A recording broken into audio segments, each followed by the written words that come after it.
Ew. Anything on there in the back?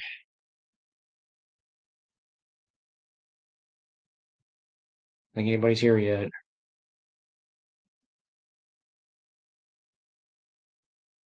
If anybody's here, let me know. I thought about playing Rainbow Six while I was doing this. Hmm. Yeah, maybe I'll just do that while I'm waiting.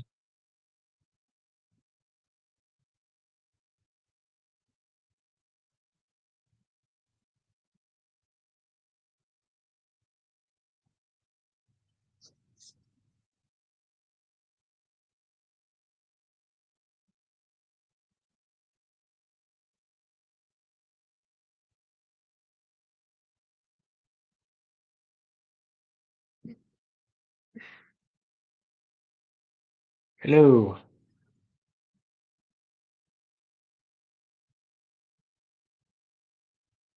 Might get some Rainbow Six going while we're waiting here for people to show up. Oh wow, okay, it's filling up. How's everybody's Christmas and or other holidays?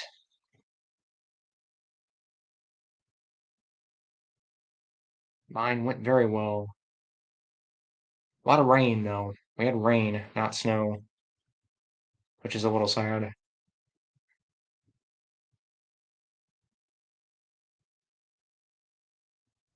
Let's see here.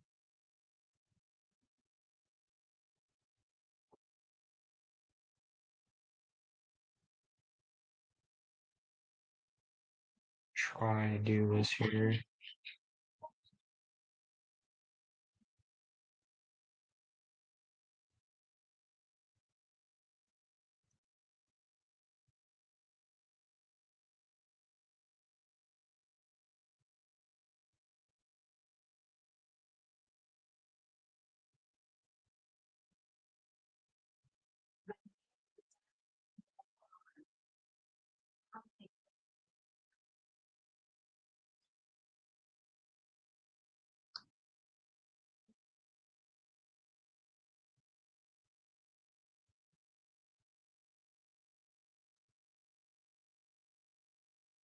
Now it's here.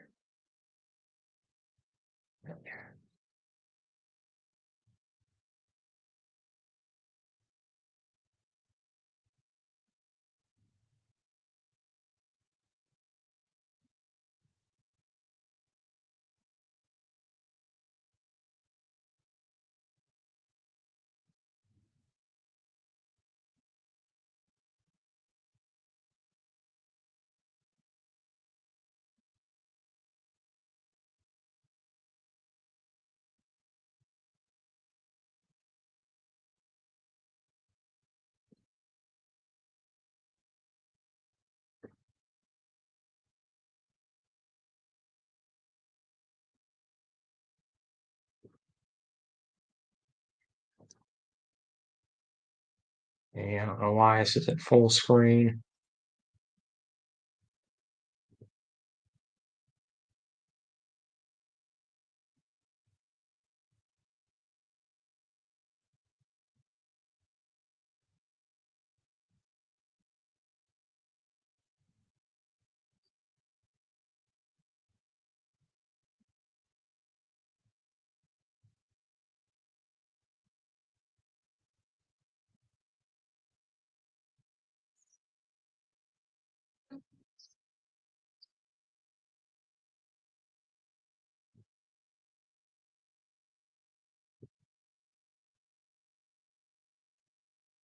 Yeah, I'll just wait.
I'm here.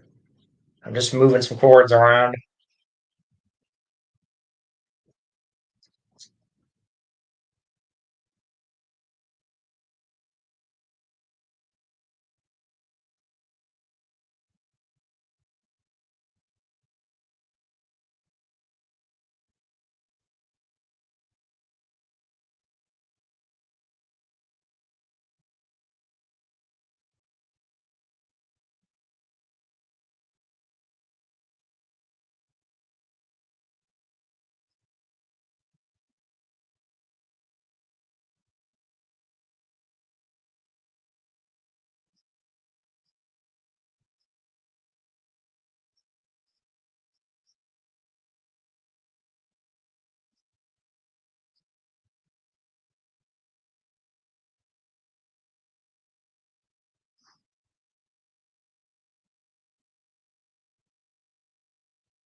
Oh, hello, Albert.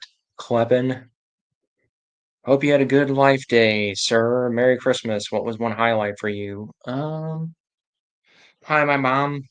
Seeing my mom again. She had moved. Man, my hair is a mess.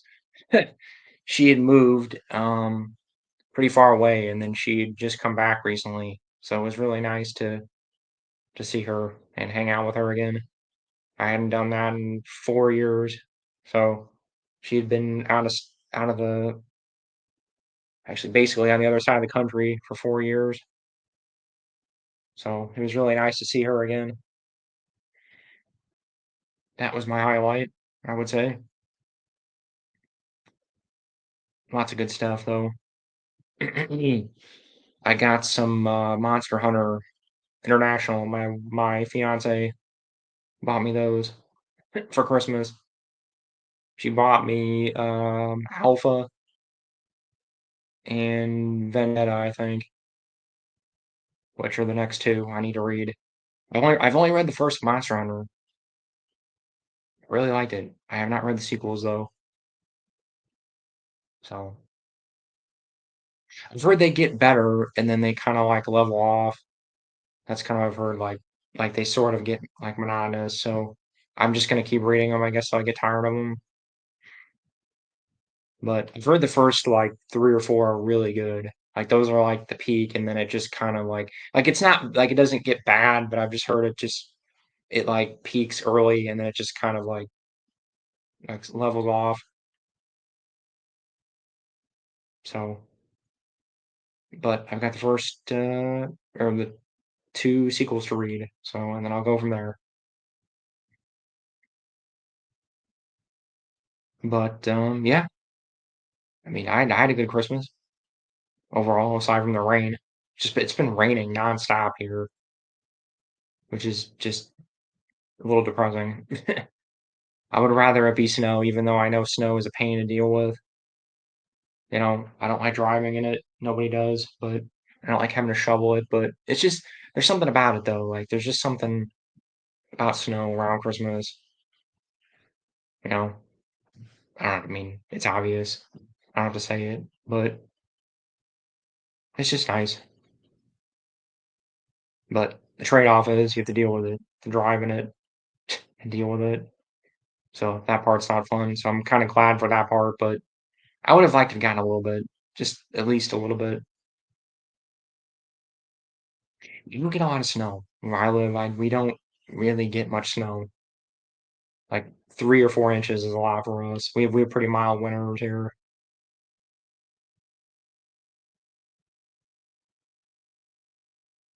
I don't know if you're still here, Albert, but What was your highlight? If you're still here. Or something else. If you wanna talk about something else, I'm fine. We ain't talking about Christmas. We can talk about something totally different if you want. This isn't I was just I just tried to make something kinda funny for, like, I'm running out of titles for my live stream, so I just try to come up with something funny. Have the Ewoks opening presents. We don't have to necessarily talk about Christmas or holiday stuff, but, yeah, I've been, um I've been getting back into reading again. I've kind of been in a little bit of reading slump the past, like, I'd say past month, 'cause I've been so busy with work. I kind of, like I don't know, like, when you're burned out, you don't have a whole lot of motivation to read, so it's kind of been things have kind of been leveling out for me, so I've been blowing through, like, the last 3 books I've read, I've just blown through them. I mean, I probably read 3 almost 3 books in a week this past, like, week and a half. I read a Larry Niven book, which was really good, called Integral Trees, which was about, I need to pull it out, actually, it's really cool. It's about, basically these people that live in a gas ring surrounding a neutron star, and inside the gas ring, there are these giant trees that basically float, like, they just float around in the gas ring, and they live in the tree. It's really, like, trippy, weird, you know, weird old sci-fi, which I like. It reminded me of, it was kinda similar to Ringworld, but it was kinda more like, I don't know what you would call it, almost like it almost felt like more like a fantasy novel, honestly, than I was expecting it to be more like sci-fi, and it was more just like them going on like a quest, and which is good. I love a good, like, quest novel, but it was kinda more them just, like, 'cause the tree's dying, so they have to find another tree, so it's them just basically trying to get to another tree. So it's almost more of a quest novel than it is like a typical, like, I was expecting more of, like, typical Larry Niven, like, hard sci-fi novel, and it wasn't. It was more of a fantasy novel. Hang on one second.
All right, sorry about that. Okay, so Albert, I've been reading through the Jedi Apprentice series over the past couple weeks. I just love the Jude Watson books, fun and quick Star Wars adventures with characters we care about. Oh yeah, the Jedi Apprentice is great. All the Jude Watson stuff is fantastic. I mean, yeah, you can't go wrong. I do. Actually, honestly, I think all the Scholastic. I like the Boba Fett books. I know they're kind of like they're considered like mediocre, like not very good, but I enjoyed them for what they were. It's young Boba Fett,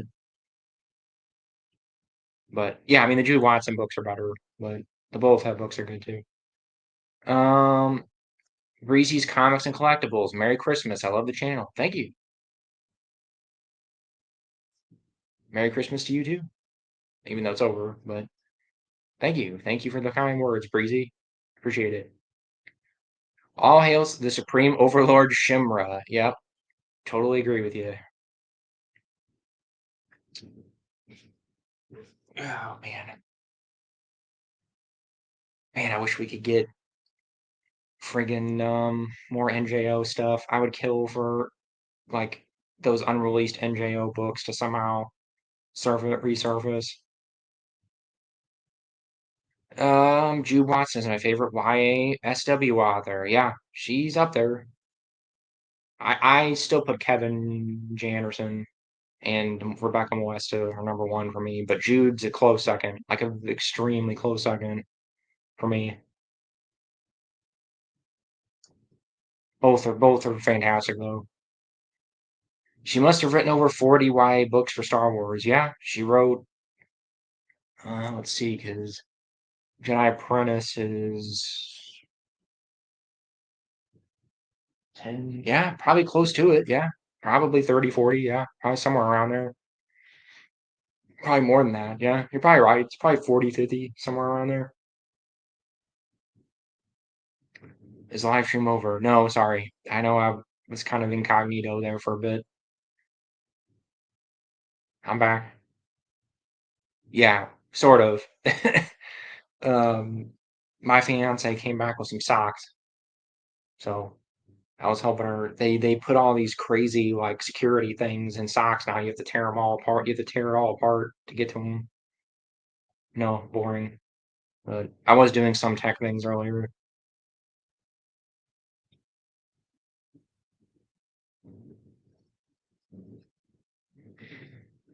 I like the Boba Fett books as well. The only thing it can sometimes feel crazy the 10-year-old Boba is in those types of adventures, but I still like them.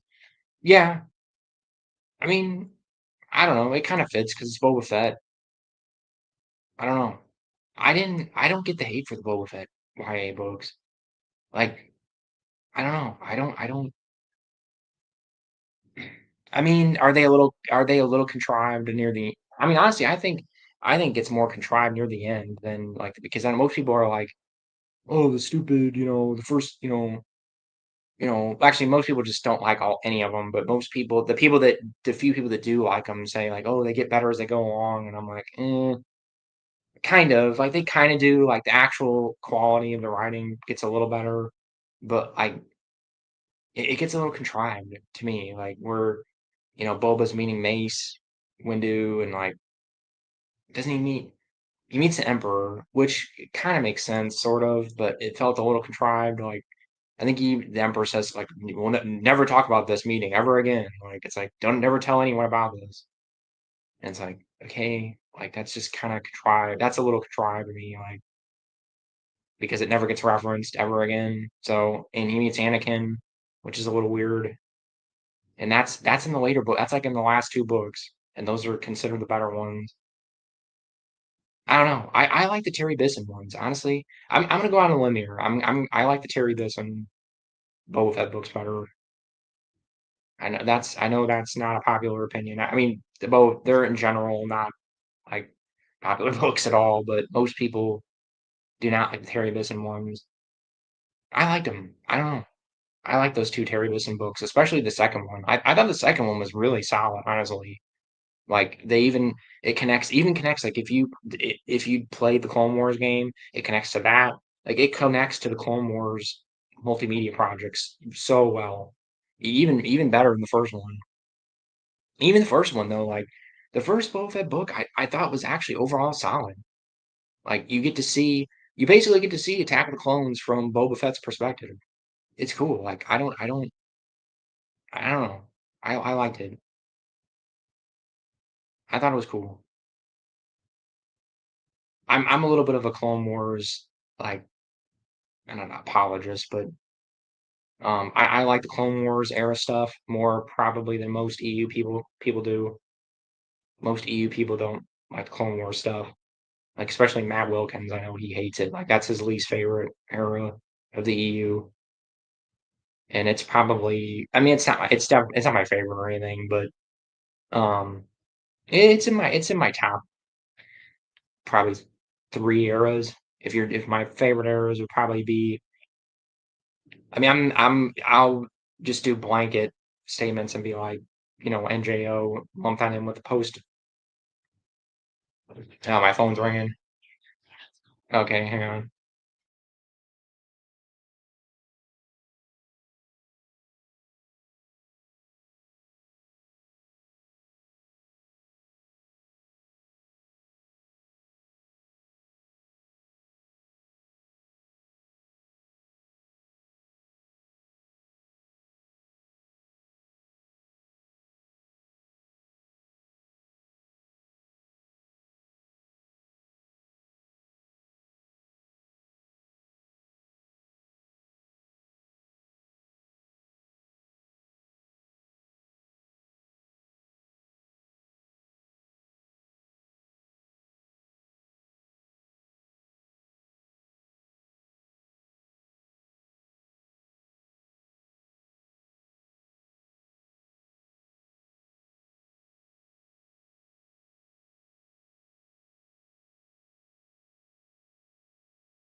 Okay. All right. Sorry about that.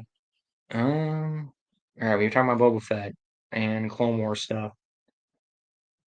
Albert, I love the Clone Wars multimedia project. It felt more cohesive and maybe in line with George's motives in the later TCW stuff, even though you could argue George was more involved with TCW. Yeah, totally agree. Um, yeah, and it's not just because it's EU, but I prefer the multimedia project. I just do. And yeah, and I know George was involved in it though, I think to some degree. I know he's involved in the cartoon, the 2D cartoon, right?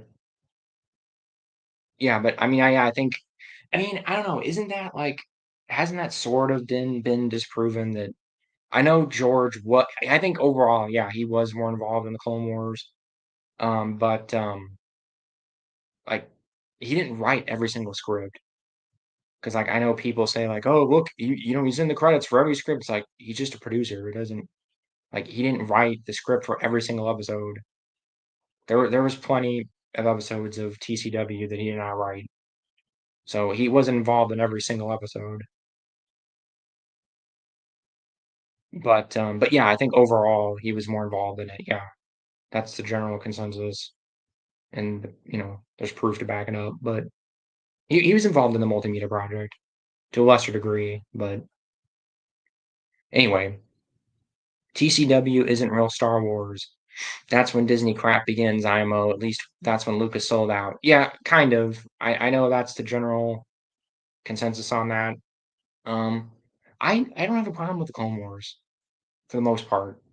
For the most part, at least the original run of it. I'm not talking about the Disney seasons or whatever, but um, I for the most part I enjoy it for the most part. Like it's a kid show and like it has problems and it doesn't get good till like later on. But and I know it like steamrolls a bunch of stuff from the EU, and I probably watched it at a good time because I watched it like before I got really, really deep into the EU, so it didn't bother me. I probably couldn't watch it now because I'd probably be like, oh God, like, oh, you know, this just ruined everything. Like, I mean, I don't know. I honestly, I got more upset about the Night Sister stuff than I know that's the main thing people complain about is the Mandalorian stuff, them like steamrolling all over the Mandalorian stuff. But I kind of got more upset about the Night Sister stuff. Like, I don't know, and Asajj Ventress and all that. Like that bothered me more for some reason than the Mandalorian stuff. I don't know. I'm not a huge Mandalorian like junkie. Like I like Mandalorian stuff, but it's not. I don't know. It's not my like. I'm not a fanatic when it comes to that stuff. I don't think Lucas sold out.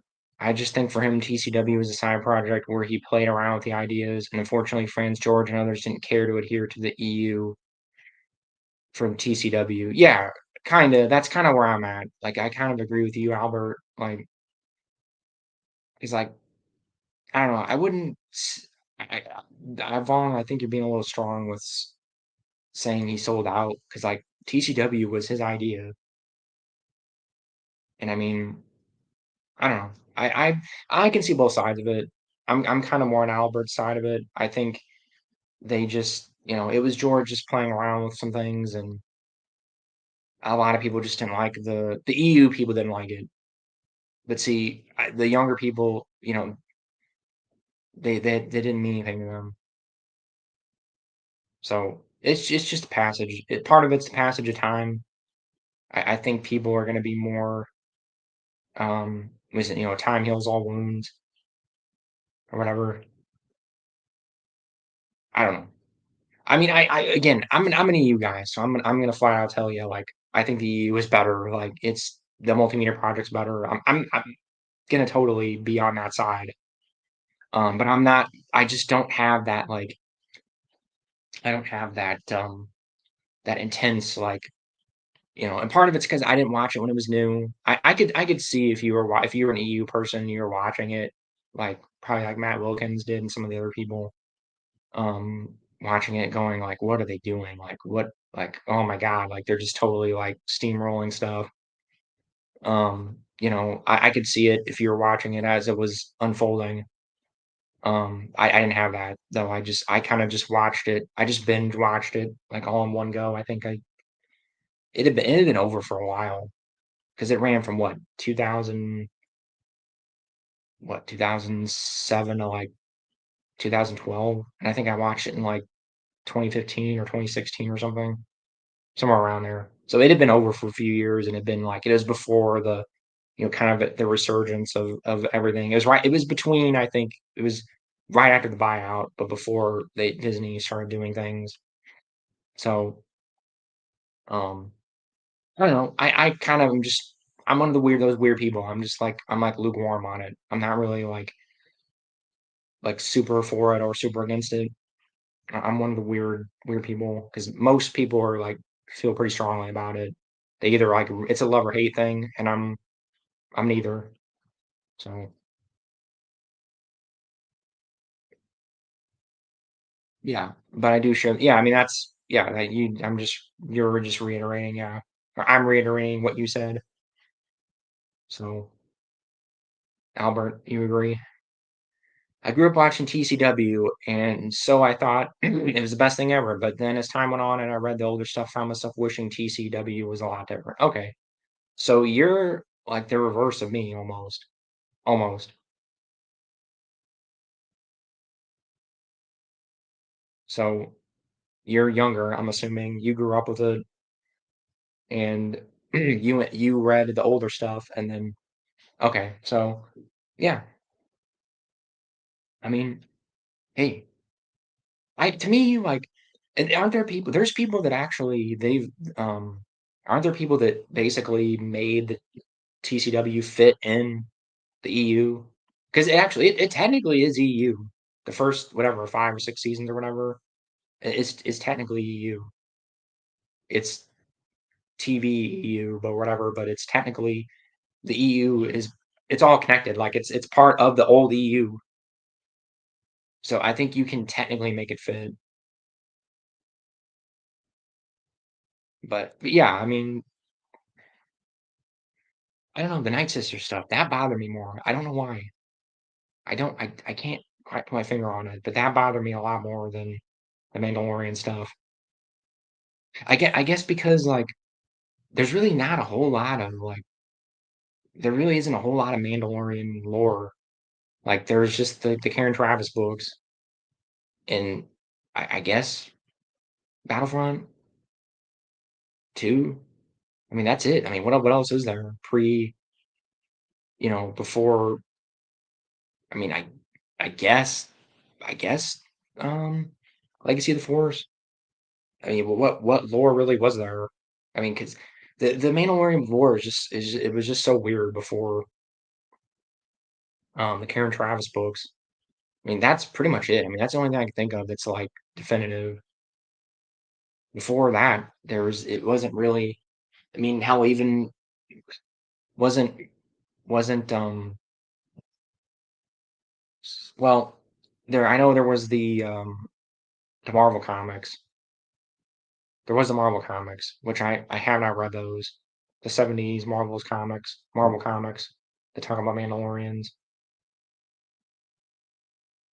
I mean, what else was there? Somebody tell me. There was and I didn't even think they were mentioned a little bit in that. Like there was a couple little things about them, a couple battles in the past. And then okay, there was Tales of the Jedi, I guess, but that's like ancient Mandalorians. That's not modern Mandalorians. So okay, there was Tales from the Jedi, the ancient Mandalorians, and then like there was stuff. I'm not gonna say there wasn't. Like there was that. There was the Kotor. There was some stuff in Kotor. There was, like, little bits and pieces, like, little tidbits here and there, but I don't remember there being, like, a definitive, like, "This is what a Mandalorian is, and this is how they act." Like, I don't remember there wasn't anything definitive. Somebody correct me if I'm wrong here, if I'm stupid.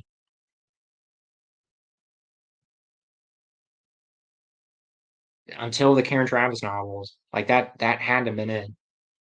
And it's funny, like those are love or hate too, because there's people that absolutely love those, and there's people that absolutely hate them. And um, I like I don't know, man. That's another thing. Like I like the beginning. I like the first couple ones, and then they go downhill really fast. I really thought those books went downhill really quick. The first two are, I mean, the first one's fantastic. Like Hard Contact is amazing, like fantastic, like extremely great. And then the second one's really good, like it's still good. And then the third one's just kind of meh. And then they just like those just nosedive really quick for me. I could hardly get through the last couple Republic Commando novels. Yeah, I'm a 2000s baby, and I think so. It's technically EU, but it just requires so many retcons and shoddy explanations to really fit in. Yeah, you want to know what my favorite theory is, or my favorite explanation that fans use is it's war propaganda.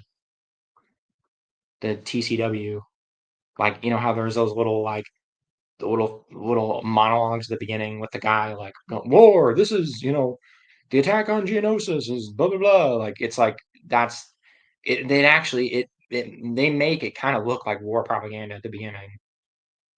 So I kind of like that personally. That's like that's kind of what I do. I just maybe that's why it doesn't bother me because I kind of subscribe to that fan theory, whatever you want to call it. That it's war propaganda basically, and that's why it doesn't fit. Like the and I think I've talked about this on here before, is the EU is what actually happened, and then the TCW is is war propaganda. They're just war movies. Like they used to make in World War II and stuff. They used to make like, you know,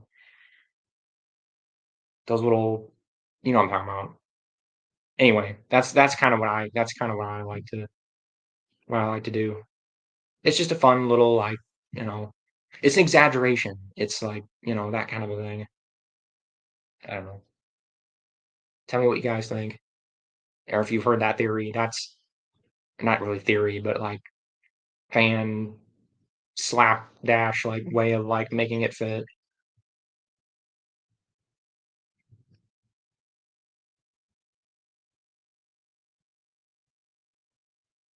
Hang on one second again. I'm really sorry.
Marvel Comics, maybe some bits of info in the Bounty Hunter Wars trilogy, and probably a bunch of other minor sources outside the novels and stuff. Yeah, that's what I'm talking about. Like, it's not.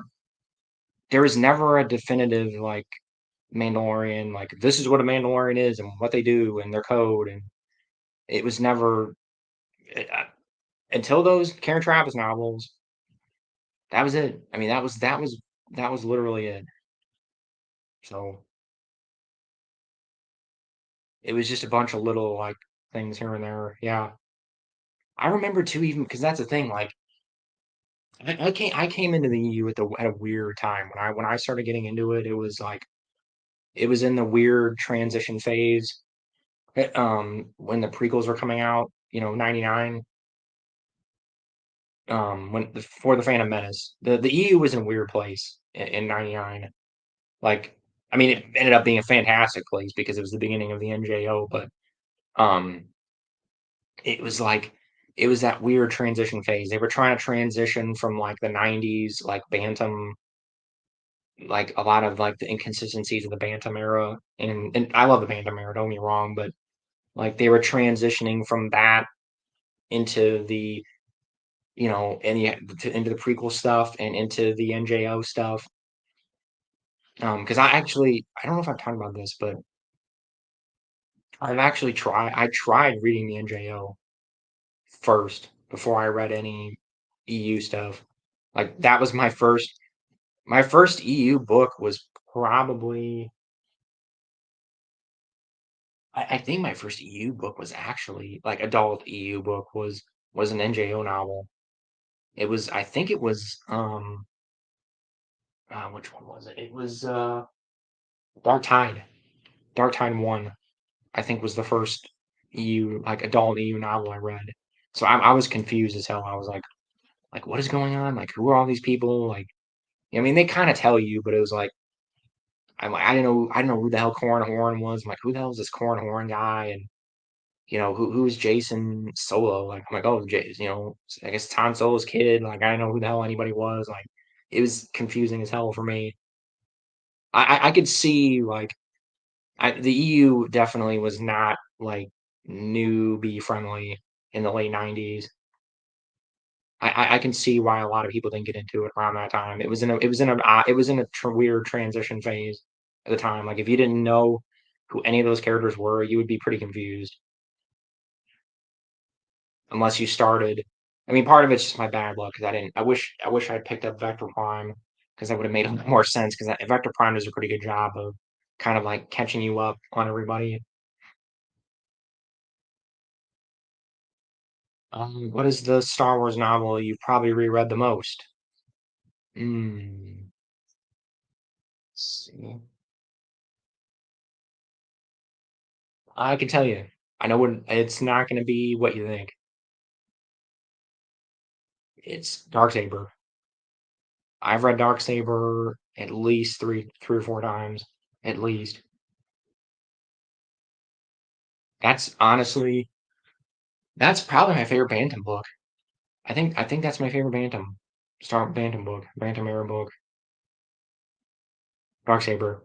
I want to say Darksaber for some reason. I've reread others, but in terms of like number of rereads, I think that's the only one I've reread more than like once or twice.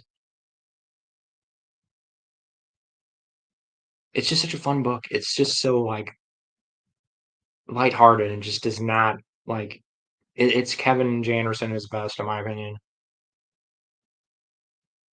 I think I actually like it better than the Jedi Academy trilogy. Most people like even people that like his stuff like Jedi Academy trilogy better. I think I like it better. And it has the first death. It has the first death of a character from the movies that had a speaking role. It predates the NJO of characters main like speaking characters dying. Interesting. I haven't read that one yet. Is that one of Hambly's or a different author? No, that's Kevin J. Anderson. It's in that trilogy though. It's in the Callistia trilogy, which is um Children of the Jedi, Darksaber, and then Planet of Twilight. So yeah, it's Kevin J. Anderson. Hello, Brian. How are you? You change your what's your picture there? Oh, it's a clone troop or it's a clone commando. Awesome. Is that is that Sev or who is that? It's one of the clone commandos from Republic Commando, right? I can't see. The image on my screen is so small. I need to replay that. I haven't replayed that game in a while. Man, that's a game that needs a sequel, man. If there's any Star Wars game that needs a Stitch is just dying for a sequel, it's Republic Commando. That's like a crime that that game never got a sequel. Imperial Commando. I know they were working on an Imperial Commando. God, that's like my dream game, man. Like being an Imperial, like it was going to take place during like during Civil War, right? I think you were going to be it was going to transition into them being imperial troops or whatever, stormtroopers instead of clone troopers. Yeah, that would have been incredible. Yes, it is Sev. I would love to play a sequel. Yeah, that's like the most underrated. Honestly, I think that's the most underrated Star Wars game. Like most people say, you know, pod racing or maybe the arcade game or something. Republic Commando is the most underrated Star Wars game. I mean, it's well regarded. I know it's pretty well regarded, but like when people bring up best Star Wars games, that's usually not in the top five. It's usually like KOTOR, Jedi Knight. What else? I mean, I guess it's usually mentioned, but eh, I don't hear it talked about as much. I did for a while, but in like the 2010s, 2000s, the 2010s, it was talked about. I feel like it's not as talked about now as it used to be. Mm. Reading the first Rogue Squadron omnibus now. Such a good comic. Oh yeah, you're talking about the Rogue Squadron, the Rogue Squadron comics. Yeah, I haven't read that many of them. I need to read those. I've only read a handful of them. I'm more of a book guy than a comic guy. The older I'm getting, I do still like comics, but I find myself leaning reading more books now. I used to kind of do both, and I'm more of a book guy now than a comic guy. The Star Wars book I've reread the most is Tarkin. It's like the second canon novel published after The Dark Day in 2014. It is my understanding there's originally going to be EU, though. Yes, I believe so. I believe most of those early Disney books were going to be EU books, and they basically had to be rewritten. Like that one, Heart of the Jedi, or not Heart of the Jedi. Is it? What the heck is the name of it? Not Heart of the Jedi. That's that one on my shelf. I can't remember. There was another one with Luke. There was that one. Lords of the Sith, I think, was one. There's a bunch of them. Like there was like seven or eight of them. Like so, that makes me almost think like I remember thinking at the time, I'm like, wait, was this not planned? Like it almost makes me think like did George not tell anybody? Like I don't wasn't there aren't there rumors like he kind of really didn't tell anybody till like the last minute? He had to work because it's like why would they have all these things ready to go and then all of a sudden like oh nope you gotta make it not EU anymore, you gotta get rid of all that. It's like was George like playing his cards close to the vest? I don't know, maybe there was something going on there. I'm pretty sure George it like I don't know. He was planning it, but I don't think he told I don't think he told many people because I don't know why you'd be making all your EU guys scramble and have to rewrite a bunch of stuff. That's kind of I don't know. This doesn't sound like something Jordan would do. So it's a weird time. That was a very weird time. The buyout between the buyout and the EU wipe was a really strange time. It was a very strange time to be a Star Wars fan. We were all in disarray, and everybody. I remember like I knew it deep down. I knew I was like I'm like they're probably gonna get rid of the EU.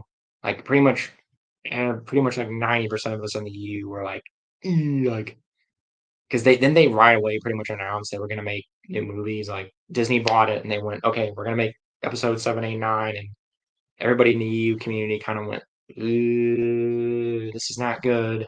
Like we were all kind of like cringing. I wasn't, and the weird thing, I'd kind of fallen out of Star Wars at that time. Don't kill me, guys, but like I was not in a Star Wars. I was kind of out of it. I was kind of out of Star Wars at the time. Um, I don't know. I just hadn't. I'd kind of fallen out of it. I was.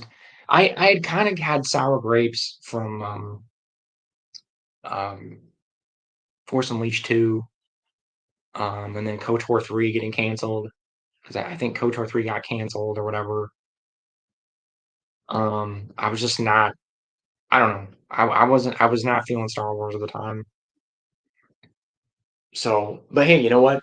Disney buying it out it that's one thing I will give Disney. It kind of rekindled um my interest in Star Wars because it made me go back and like, hey, you know what? I'm gonna finish those books. Like I'm gonna finish reading all those books I didn't finish. So,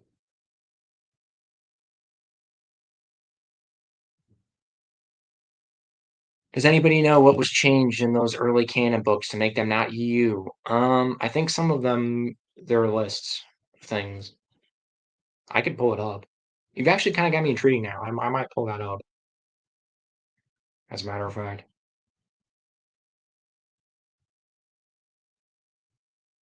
Let's see here. I'm gonna pull that up and I'll share it on my screen here.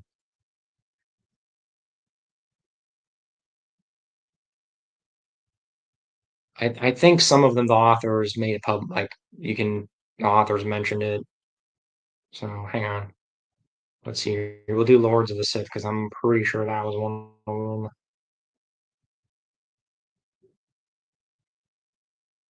Okay, hang on. Pretty sure that was one.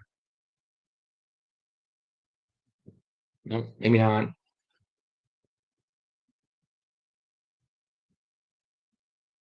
I could have sworn that was one. Maybe they're not mentioning it on here. Huh. Hang on.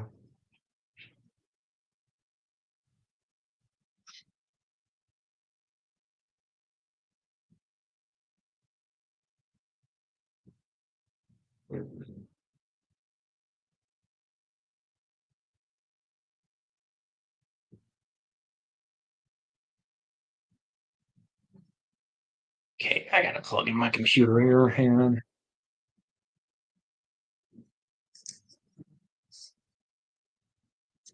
Come on.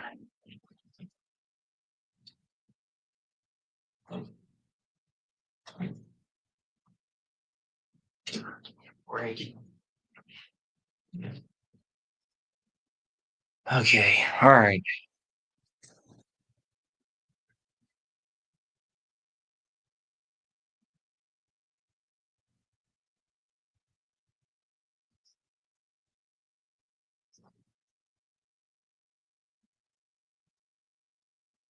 Oh, come on. I don't know. My computer is just being stupid right now.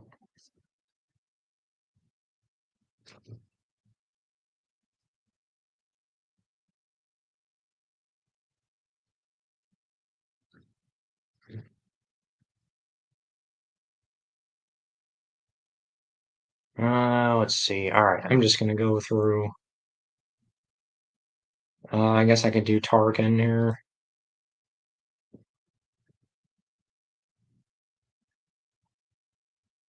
All right, we'll go to that one because that one I'm with Albert. I'm like 99.9% sure that one was one that was changed. Let's see. Here we go. Okay, development continuity. Let's see here.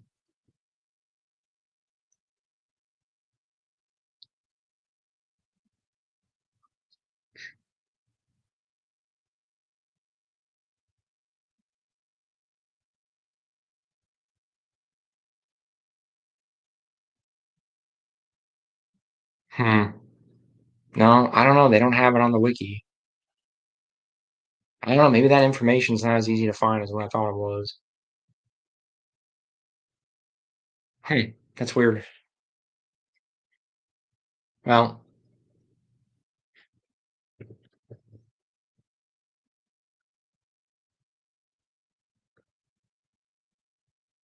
let's see.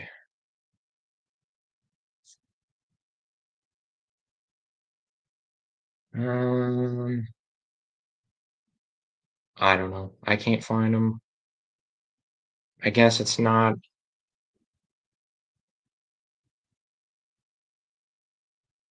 I don't know. I guess that information is not that easy to find. I could have sworn I read something that I saw a thing that kind of had a list of them and like sort of it didn't go into extreme detail, but it said like, this was changed, this was changed. Let's see here.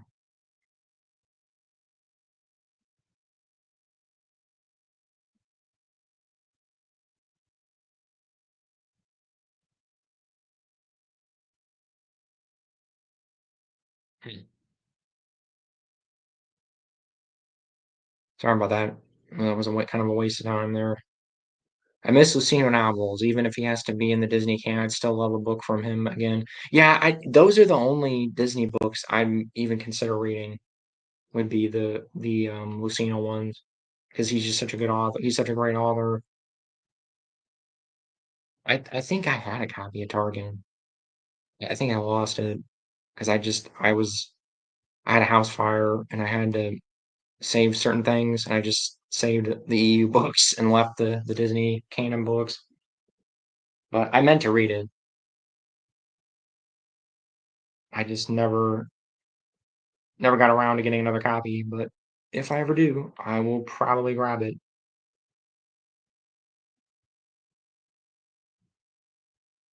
Let's see. Oh, A New Dawn. I think maybe that might be it. A New Dawn. No, that's not it. It had Luke on the cover. I can't find it. What the hell was the name of that book?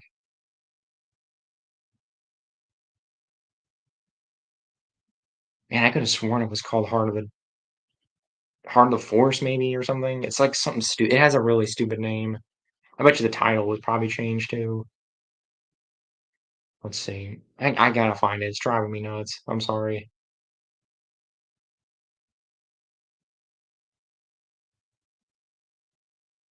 Heir to the Jedi. I think that's a yeah. Heir to the Jedi.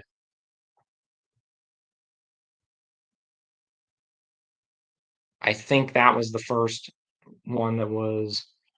Let's see. Okay, here we go.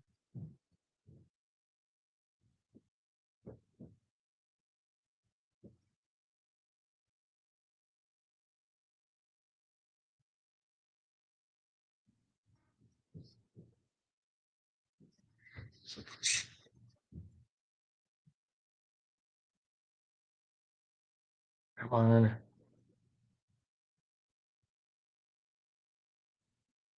Yeah, I don't know. My computer is acting really stupid. I'm sorry. Hmm.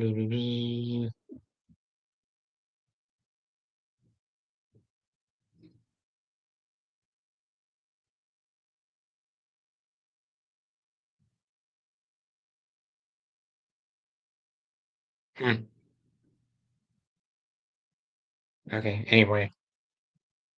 I could have sworn that was one that was changed to. Anyway. Wait, did you actually have a house fire and choose the EU books over canon? That's such a funny thought, even though that's really unfortunate about the fire. Yeah, sorry. If that, I guess that right there proves what side I'm on, right? I didn't have that many canon books, Disney canon books, but yeah, I had a few, and I'm like, sorry, I'm taking the EU books. What's going on? Appreciate your channel. I refer all my EU watchers to your channel and a few others for real Star Wars content. Oh, thank you very much. Thank you so much. Star Wars Marvel purist.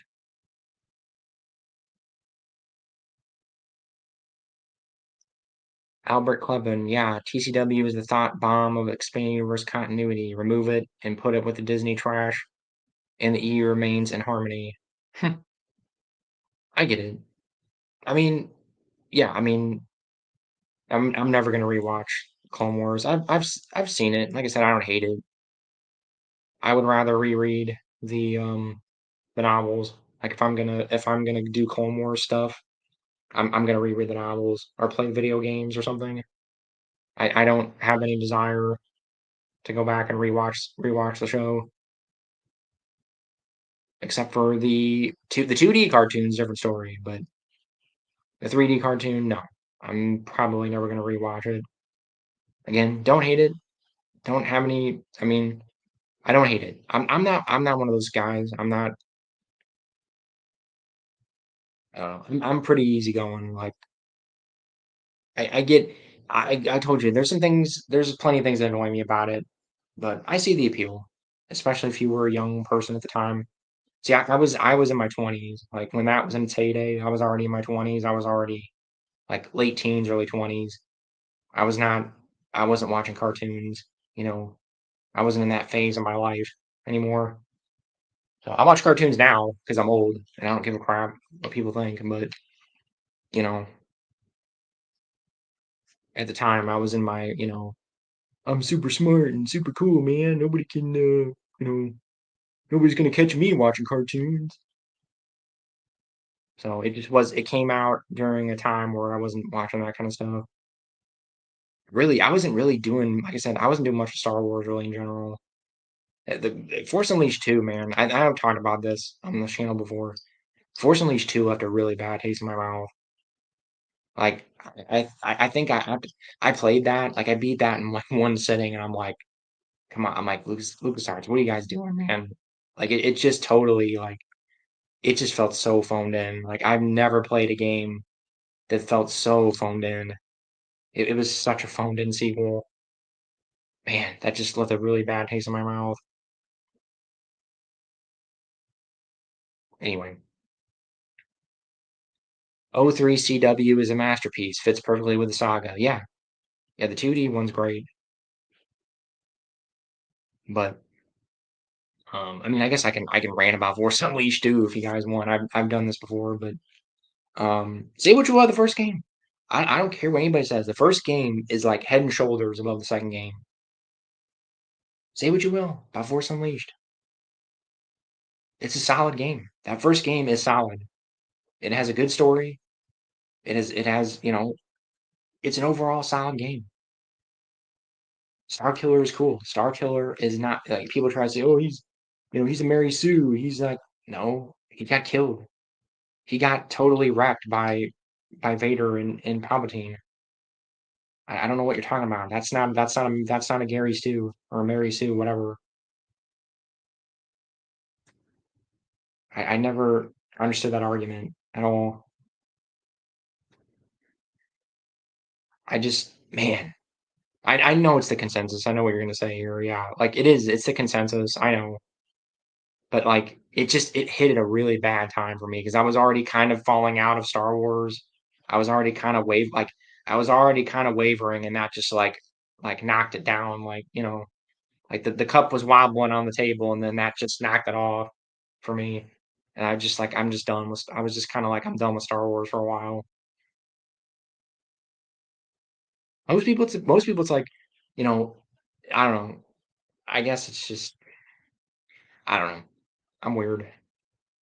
Most people are like, oh, it's the prequels. Like, oh man, the prequels suck. That's why I stopped caring about Star Wars. Or that's the Gen Xers. They say that, and then most millennials are like, oh, like I don't know. After the prequels, I just didn't care, and like there was good stuff after the prequels.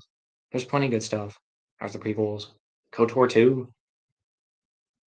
I mean, like KOTOR 2 alone carried me for like years. I've replayed that game like a dozen times. So KOTOR 1, you can replay that. There was so much good stuff after the prequel. Wasn't um Rebel Commando was after the prequels, right? I don't know. There's a bunch of other stuff. Force Unleashed 1, obviously. Anyway, I think that's a consensus on Force Unleashed too. Yeah. What are your thoughts on the Revan novel and Star Wars: The Old Republic Revan expansion? There seems to be a divide between hardcore KOTOR and KOTOR 2 fans versus fans. Oh man, you're gonna hate me. I have not read the Revan novel. I'm gonna read it now. It's been on my shelf. Actually, I just speaking of which, might as well. I have an excuse to talk. I have an excuse to show it now.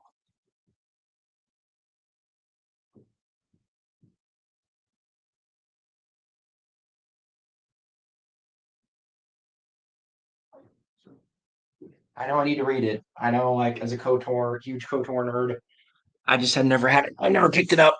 Found it. I got it at a thrift store actually a month ago. Boom. Revan, first edition, hardcover. So when I'm finished with the books, I've got a couple more books I want to read, and then when I do that, I will read it because I know it's. I read a plot synopsis. I know like there's some controversial things that happen, so I know I need to read it. I know that's like a crime being a KOTOR fan and not reading that yet. And the Revan, I have not played the Revan expansion. I actually have not finished Old Republic. The MMO, talking about the MMO. I have not finished the MMO yet.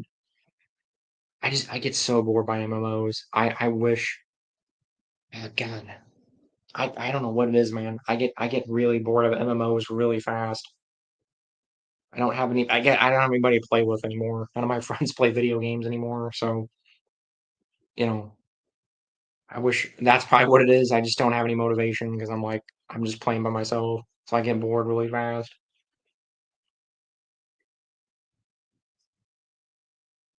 So I will read the book. I'll read the book and then maybe play the expansion at some point. But yeah, I know there's that divide. There's so many like factions in the Star Wars fandom. There's like even within the EU, like there's the yeah, like even that's one right there. Like you just said, the Old Republic novels, and then the old Star Wars Old Republic game. And there's Bantam people like they just like Bantam and that's it. They only like Bantam. And there's people that just like Del Rey. Like it's funny how there's all these little factions within the EU. It's hilarious. Gotta get going, but I love catching these streams. God bless and have a great weekend, everyone. Yeah, you too, Albert. Talk to you soon. I'll be around. Yeah, Republic Commando came out in '05 with Revenge of the Sith and KOTOR 2. Yeah. But I mean, I know technically, yeah, like Revenge of the Sith, but it was kind of the aftermath of it. I technically KOTOR 2 is after. I know because Revenge of the Sith came out in summer and KOTOR 2 came out in the winter because I remember getting it for Christmas night. So technically it was after the prequels, technically. I know I'm being like, "Ooh," like, being nerd technical here, but so I KOTOR 2, I was right. I know that for sure. That is technically after the prequels, technically, barely. It should have been after it should have been way after. They were wanting to release that game, I think, the following year, but LucasArts make them like you need to get it out by '05 because it's Revenge of the Sith they wanted it out I think when for the DVD release, right? Pretty sure they wanted it out for the DVD release of Revenge of the Sith, if I remember correctly. So man, it feels like a lifetime ago. You know what's crazy? This is really crazy. I'm not that crazy, but I remember the Walmart my dad and I went to go buy KOTOR 2. I've moved the house I'm in now it's down the street from the Walmart that I went to buy KOTOR 2. And I still have my copy of KOTOR 2. I have the exact same copy that my dad that my dad bought me. Crazy, huh? Crazy how everything just loops back around. I've lived all over moved like a dozen times, like at least a dozen times, and now I'm back to the same area where I bought KOTOR 2. It's a circle of life. The circle of Star Wars. Crazy times. It's solid. It was obviously published as a setup for Star Wars Old Republic expansion pack. Yeah, I haven't played much of Star Wars Tour either. Played original release, but play a lot more KOTOR. Yeah, that's kind of who I am. I just get bored of MMOs, man. I wish I could. Hey, if you wanna like link up somehow, I'll play it with you. I just I'm not trying to like whatever like if you don't want to whatever I don't it's not a big deal. But or if you feel weird about it or whatever. But I get bored playing by myself. It's just I get so bored. Because I know people say like, oh, it's a single player MMO. You can play it by yourself. It's like, yeah, but it's boring. It's freaking boring playing an MMO by yourself. It's just painfully boring. God, I don't know how people do it. I played through a couple. Like I thought about getting back into Star Trek Online. I don't know if you ever played that because that one you could kind of play by yourself. There's a few you kind of can. I remember that one being halfway decent, and then DC Universe Online, which I actually finished. DC Universe Online is one of the few MMOs that I was actually able to play by myself and actually get some level of enjoyment out of it. I don't know what it was. For some reason, that one I could play and not get bored of tears.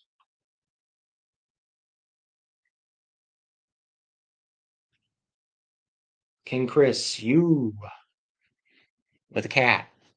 Cat picture. Pretty funny. What's up, brother? At King Chris. Oh, you guys are talking. I'll leave you alone. No, you're right. KOTOR 2 is great considering the studio switch and the short production time. Yeah, it got rushed out the door. I remember it was supposed to come out in '06. They wanted to give it another year, I think. And they just it got pushed out the door. And that what's hilarious is it's still a fantastic game and like arguably better than the first one. And it got rushed out the door. Man, imagine what that game would have been like if it got another year. That game would have been amazing. It would have been like it would have easily been the best Star Wars game. And I mean, it still kind of is, honestly. I love the lightsaber combat and Revenge of the Sith and Jedi Academy top tier. Absolutely, the Jedi Knight games still have not been surpassed, in my opinion, for lightsaber combat. Jedi Knight 2 and Academy are still like top like lightsaber combat. Never been beat. 20, 22 years later, 23, whatever, 22 years later, still hasn't been topped. That's really sad. That shows a lot about the gaming industry and how crappy it is now. Just tuned in. What did I miss? We're talking about a lot KOTOR and just Star Wars video games in general, but mostly KOTOR too. But yeah, no, man, you know what? Next year is going to be, and I know somebody mentioned this when I posted Labyrinth of Evil. Next year is going to be the 20th anniversary of Revenge of the Sith and all these games we've been talking about. Republic Commando, KOTOR 2, 20th anniversary next year. Crazy. Crazy. It's been 20 years. Man, I can't believe it's been that long. It's nuts. I picked up the Bounty Hunter remaster for cheap on Steam. It's kicking my butt. Can't figure it out. It's a tough game, man. I remember I like dropped that game when I was a kid. I got that for Christmas. That's another one. Speaking of another Christmas story. Um, I got that with I got a GameCube for Christmas. I got I got Bounty Hunter and um, Godzilla Destroy All Monsters Melee. And I thought I was gonna end up playing Bounty Hunter more, but I actually ended up playing Destroy All Monsters Melee more because Bounty Hunter is it's tough, man. Like I beat that game finally, I think in my like 5 years ago, 4 or 5 years ago. And it was pretty tough even in my my late 20s or whatever. It's tough. I would assume the remaster has some kind of like quality of life fixes though. It makes it easier. I don't know. It's tough. You're playing a game from 2002, man. Games used to be a lot tougher. I hate to tell you this, but games are way easier now. Even with like I don't know, there's this whole thing people say like, "Oh man, it's like Dark Souls, man. Everything's like tough. It's like Dark Souls. Everything's harder now." It's not. Like that's complete. That's a psyop. That's complete BS. I'm sorry. Games were tougher. Games were harder generally overall. I'm not gonna say there are Dark Souls had games. I'm not gonna say there aren't, but for the most part, games were tougher back then.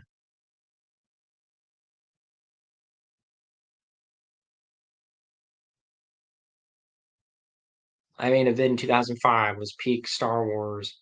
When you look at the books, comics, games, Revenge of the Sith, it's amazing. All great stuff we got in one year. Oh yeah, I would honestly agree with that. I would say 2005 is the peak. Like in my personal opinion, I'll agree with you. It was the peak. Like yeah, we got Revenge of this. We got the best prequel movie. We got the best games. We got the best comics, the best books. Like everything just kind of like hit its peak. Like the NJO had just ended. Like so you that was at a peak. Like it was just like everything basically peaked. So yeah, I agree. I pretty much agree with that. 99 comes close though too. 99's close. Even though I know like Phantom Menace it has mixed opinions, but not 99 is close too because that was the peak of like the Bantam kind of the Bantam slash um that whole we had the peak like the end of the Bantam era. We had the beginning of the NJO, and then we had like we had Shadows of the Empire was only only been out for like a year or two. You had a lot of things kind of coalesce there too. But yeah, I would probably say 2005. Yeah, I'll agree with that. I also bought cheap Fallen Order, but I don't know if it's set in the Disney continuity. It is. Sorry. And that's actually something I've kind of mentioned on here a little bit before. I don't know why they don't have like with Star Wars games, why isn't there something that pops up that says like if you're playing um like if you just bought like Jedi Knight 2 on a whim, you wouldn't know that's old canon. How would you know like they should be like a Legends logo or something that pops up. Like I kind of talked about this before. Like I'm surprised they don't differentiate. They do not differentiate the games for some reason. They don't they don't differentiate those. They don't say, "Oh, this is Legends, this is, whatever." They just throw it out there, just Star Wars Jedi 2 remaster. Like they don't. I mean, I guess maybe I don't know. I guess they just figure people look it up, but I don't. I mean, you're kind of proof right there, Eldridge. You don't. I mean, yeah. I mean, if you're not paying attention, you're not gonna know. You're just gonna look at it and go, well, okay, I guess this is canon or it's not or whatever.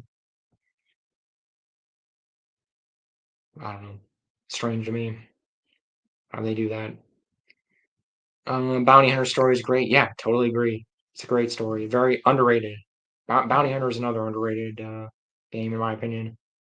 You get to see Jango Fett's backstory and all that cool stuff. Um, NES and SNES games are tough. Oh yeah, yeah. Games used to be tougher. Games used to be even yeah. NES and SNES yeah, were obviously way even tougher than GameCube games. Obviously, by far. No, it's not easy to remaster. Everything in Bounty Hunter is killing me. It's tough, man. I mean, you're gonna have to just maybe just look up some videos. I remember there being like an auto target thing that maybe are you not using the auto target? I'm pretty sure there's like an auto target function or a button or something. You can just auto target everybody. I just remember running around and you can just like you can auto target everything and just shoot everybody. I remember hitting the fire button a lot in that game. I just remember just constantly just like constantly just shooting people left and right and like just shooting first and asking questions later. I remember my thumb getting pretty tired from that game. Super Star Wars games, yeah. Oh yeah, those are tough. You want to talk about tough Star Wars games, Eldritch fan? I hate man. Those games are oh my god. You will like want to throw your controller across the room. Oh my god, those games are tough. Oh man, I think I did. I finished one of them. I think I finished the first one. I could never. I think I finished the first one, and I could never beat any of the other ones. They like each one got harder. They got progressively tougher, and I was just like, I think I got about like Empire. I got like halfway through Empire. I'm like, yeah, screw this. I'm like, this game is just ridiculous. God, those games are tough. Man, I'm just getting like PTSD just thinking about how hard those games were. God, but like I'm talking like actually not using an emulator, like not when I'm like actually sitting down on a SNES, man, you will want to pull your hair out. Anyway, 99 was awesome, especially all the Jedi action figures released. Yeah, I mean, toys like 99 was just great. 99 was a good year for Star Wars. Oh, 05 was better though, yeah, overall. The Vong, yep. Yeah, I guess you were talking about earlier, yeah. I picked up some cheap Jedi Academy games, Force Unleashed on Steam, but Force Unleashed won't run on my computer, and the Academy games won't recognize my controls. I don't want to play on a keyboard. There are ports for those. If you have a game console, you can play those on Xbox, PlayStation. I mean, pretty much everything, I think. Because yeah, I don't think Jedi Academy, Force Unleashed has controller support on PC, so you should just be able to plug in a controller on that one. But no, Jedi Academy and like Jedi Knight don't have controller support on PC. You have to get the console ports. They were console ports originally, like when those games came out. Because my friend had it on Xbox or GameCube, I think. They were on Xbox. It was on Xbox and GameCube, but they got modern console ports though too. But yeah, the Unifying Force came out in 2005. For the longest time, I thought we had the ending in the beginning of the saga. Was it 2005? I thought Unifying Force was 2003. I got it right behind me. I can just grab it and look. Pretty sure. Maybe it was 2005. I don't remember. 22 seconds here. Yep, I was right. Yep, 2003. It was right. Right. I don't know if you can see. Yep, 2003. So, yeah, it was. I mean, but again, like it was okay. This was the first. This is the first edition, so you could say, okay, the paperback came out in '04. So I mean, it was around the same time. The lead up. The paperback came out in the lead up to Revenge of the Sith. So it was all around the same era. It's prequel era. Lump it all together.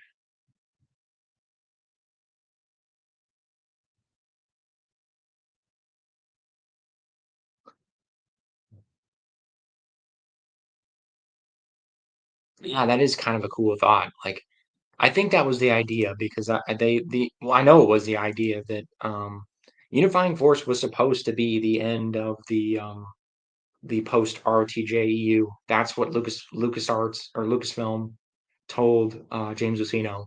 They told him write it like the end of like this is going to be the last um post ROTJ novel. So because Legacy of the Force was not going to be that was going to be a Old Republic era story. That was not going to be post. They were gonna stop writing post ROTJ stuff at least for the foreseeable future. They I'm sure they would have come back to it probably at some point, but that was the original plan. So yeah, that was the idea. That's cool. That would have been awesome. Yeah, I really wish they would have just quit there because God, the end of the Unifying Force is so satisfying. I've never read a more satisfying ending to a book series than that book. So yeah, that would have been cool. We would have gotten the beginning because yeah, Revenge would have been like the beginning of the end of the beginning, and then that was the end of the end. Force Unleashed not running in 60 FPS makes me mad. Isn't there a mod for that? Pretty sure there's a mod for that because I played it a couple years ago, and I'm pretty sure you can mod it. Pretty sure. You want to look into that. I'm a PC player. Yeah. I'm sure there's mods. Like I said, if you really want to play Jedi Knight and Jedi Academy, I'm sure there's a way to mod it or something. Or the modern ports might have controller support. I don't know. Don't quote me on that. They might have added it at some point. I know you said you're having trouble with it, but there's probably a mod or something, some way to mod it in. I'm sure. Unifying Force was '03. Yeah, Yeah, paperback was '04. I had the paperback somewhere. Agents of Chaos should I clips on my reread. It's been 2 decades. Loving it. Oh yeah. I'm gonna reread the NJO here at some point. I'm reading through something else right now, but once I'm done with couple other things I want to read, I'm considering reading it here soon at some point.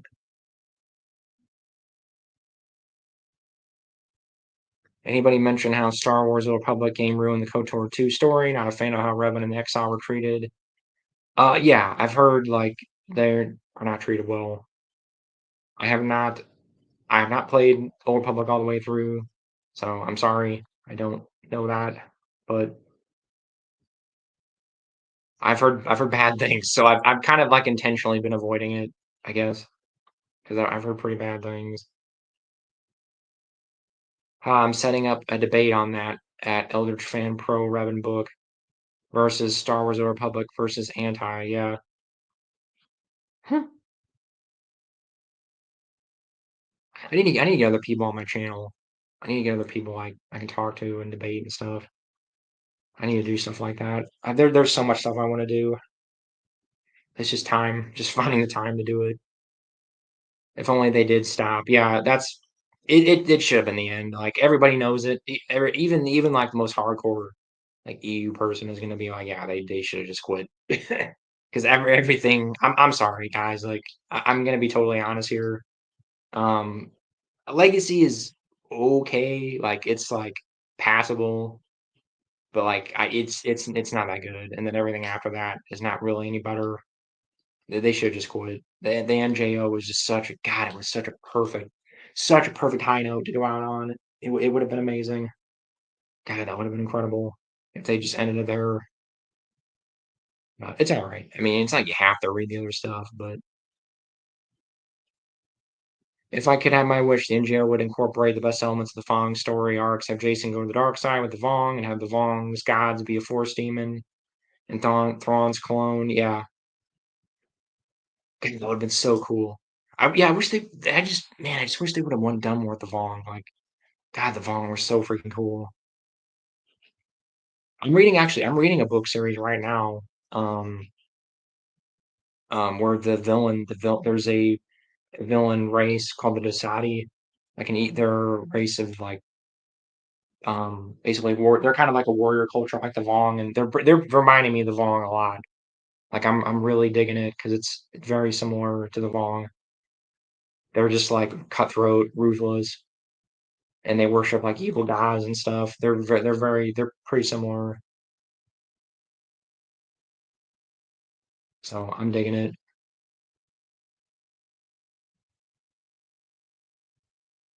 But yeah, that would have been cool, man. God, there's so much cool stuff they could have done. I'm converting all paperbacks to hardcover on the books I don't already have hardcover. Yeah, that's what I do. I kind of do that. Like I just try to get both. Like if it's a book series I like a lot, I want to have both. You keep the hardback on the shelf and you read the paperback. I'm actually I'm starting to prefer hardback. The older I'm getting, I used to hate hardback. I could not stand like having to carry around, big heavy hardback books and having to read them and like, having to, I'm like, oh, my arms get tired. And it's like, whatever. But I don't know. I kind of like them now. I kind of like holding the big fat heavy book now. Part of it's my eyesight because my eyesight's crap. I kind of like having big words.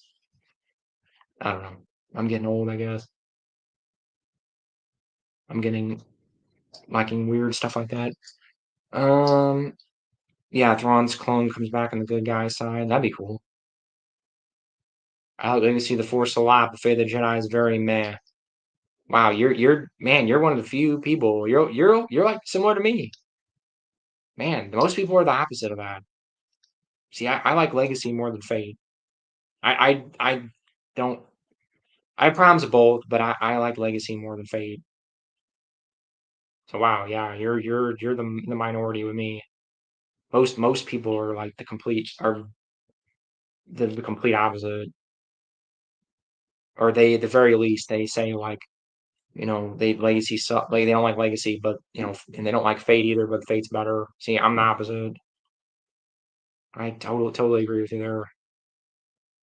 So wow, you're rare. You're like me. You're rare. Unifying Force is such a satisfying ending. Invincible makes me so angry. Yeah, I could see that. Invincible didn't make me angry, but I was just kind of like, I was just, I don't know. I was just kind of, I'm like, I was just like, I'm done. Like, I think at this, I was kind of like, I'm done at this point. I'm like, goodbye. I think I'm done with the U at this point. It shouldn't have gone past Unifying Force. It's so clear when you read it, especially when you read through it. You could just tell they were running out of gas. Like Dark Nest. Dark Nest was okay, and then I got a little kind of back on board with Legacy. I'm kind of like, all right, I kind of get on board with this, and then through that, after that, I'm just like, nah, I'm done. Like I'm just done.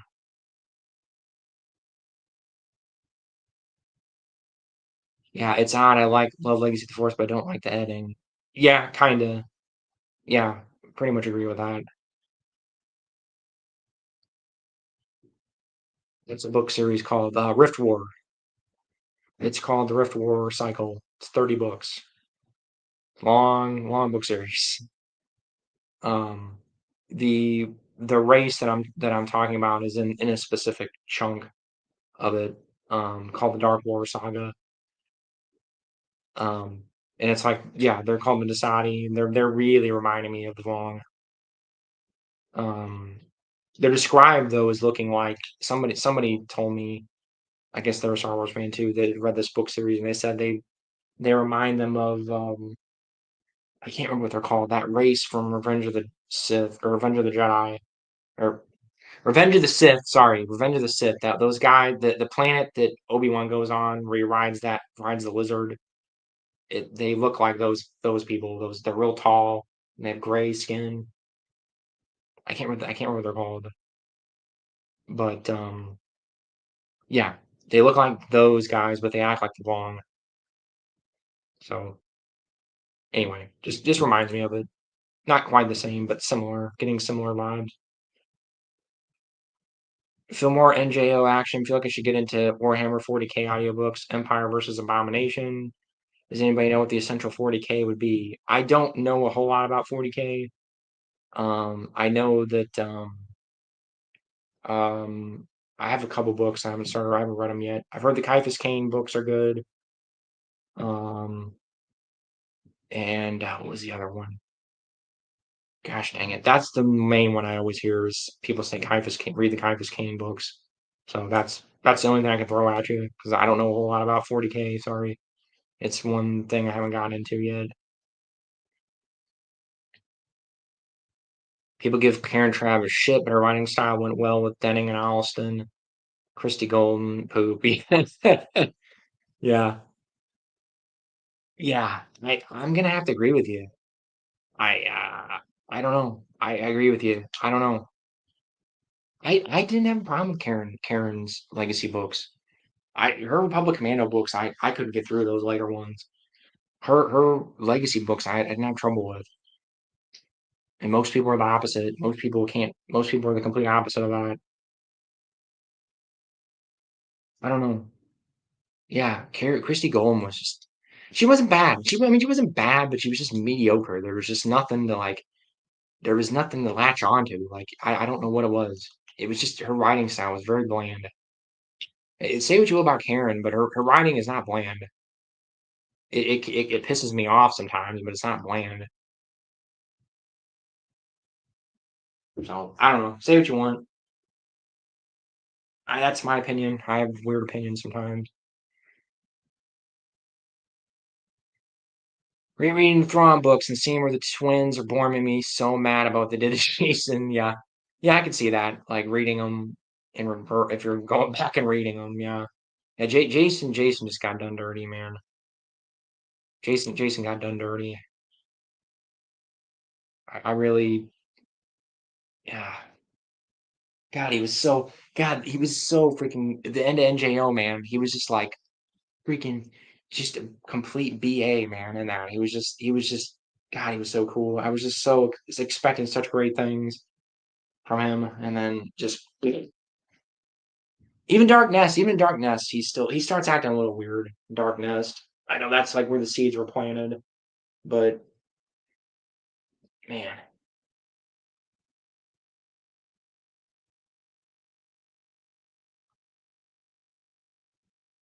remember when Han wished he threw Jason out of the airlock? Oh yeah, yeah. What book was that?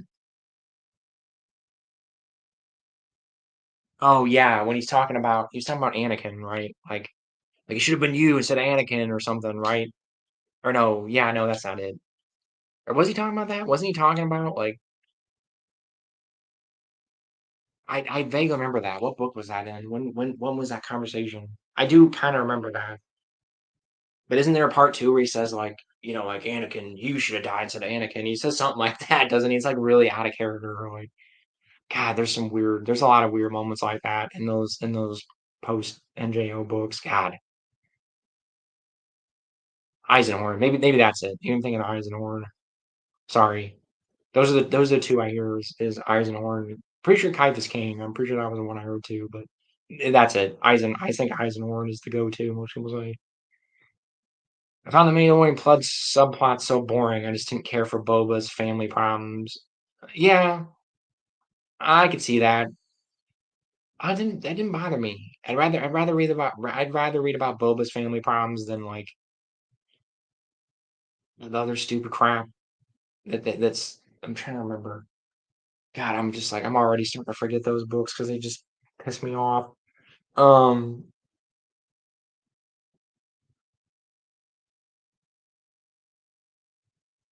I don't know. You have a point. I don't for some reason that didn't bother me because I guess maybe because we don't get a lot of Boba Fett. There's so little we get about Boba Fett. It didn't bother me. Maybe that's why because we hardly get anything about Boba Fett, like his actual life, like behind the scenes stuff. Maybe that's why it didn't bother me. I don't know. That bothered me less than Jason acting like angsty, like acting like cringy, like teenager, like emo Jason. That irritated me more than Boba's family problems. I don't know. It's just me. Yeah, I liked your Legacy books. I've only read the first two Republic Commando books. Yeah, just stop there. Don't even bother reading the other ones, man. They really degrade. I'm watching the director's cut of Chronicles of Riddick with a few changes. That could be a good Star Wars movie. It's got that blend of sci-fi and action, but watch the director's cut. Oh man, Chronicles of Riddick. Such a great movie. Such a fun movie. It yeah, I'm gonna stick with it. It's a fun movie. It's got some problems. It's not perfect or anything, but I really enjoy that. I like all the Riddick stuff, honestly. Pitch Black. Watch Pitch Black if you haven't, and the sequel Riddick. It's just called Riddick. It sounds good, but it's worth watching. Definitely watch Pitch Black though if you haven't seen that. That's like a must see. Like you have to watch that if you like sci-fi movies. Um, yeah, and play the game. Escape from Butcher Bay. If you want to play a good first-person shooter like stealth game, Escape from Butcher Bay. Amazing, amazing game. Man, I want to talk about Riddick. I'd like to talk about Riddick more. I know I doubt you guys want to talk about that. I actually know quite a bit about Riddick. I'll come back to it. I'll come back to it when if the conversation slows down. Darth Cadus, the original Jake Skywalker. Oh, and Jake Skywalker did appear in the Denningverse. Oh yeah, Jake Skywalker. Oh man, why am I blanking on Jake Skywalker? Who's Jake Skywalker again? I know that. I know what that is. I'm just like drawing a blank for some reason.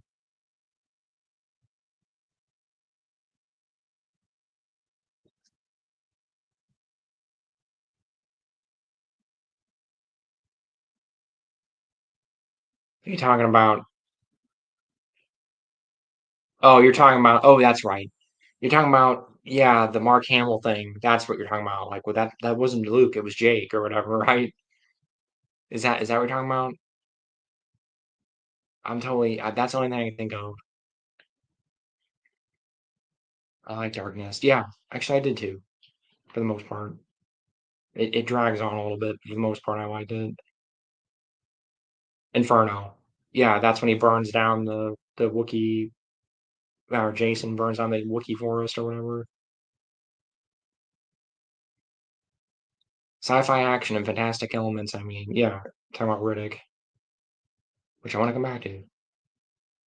Whose bright idea was it to make Jedi see clones as 10-year-old boys, and in the next book she's pregnant with one of them? I'm trying to think. What do you see? Oh, you're talking about, yeah, you're talking about, yeah, God. Republic Commando. Um, yeah, it's just, that's what I'm talking about, man. Like, those books just, God, those books went downhill fast. I don't even want to, I'm not, yeah, I'm not even gonna get into that. I just don't even, I checked out of those books after the second one. I got about halfway through the third one and I'm like, yeah, nah, I'm done. I skipped the sequel to Chronicles. I heard it's just a rehash of Pitch Black. I'm gonna read it to leave the Necromongers in the Underverse, and you can meet all the characters who died in Chronicle. Yeah, that's what everybody wanted. Everybody wanted a sequel to Chronicle, but Riddick's worth watching. The third one, it's worth watching. It's not as good, but like a mediocre Riddick movie is still enjoyable and fun. Um, it's got some stuff from Chronicles in it. Like, it's not a total rehashing of the first one, so it's worth watching. Eldritch, give it a shot. It's worth the time. And you definitely need to play the video game though. You need to play Butcher Bay, Escape from Butcher Bay. Like even if you don't like Riddick, like, I would still recommend that game. That's how good it is. So definitely play the video game. Even though I think it's delisted from everything. You're gonna have to go to, like, it's I think it's considered abandonware now. You have to go to abandonware.com and download it, or buy a physical copy of it on Xbox, because I think it got taken down from all the storefronts or whatever, which is like, that's a crime. That's another thing. It's a freaking crime. That game should be available everywhere. It's one of the best stealth action games ever.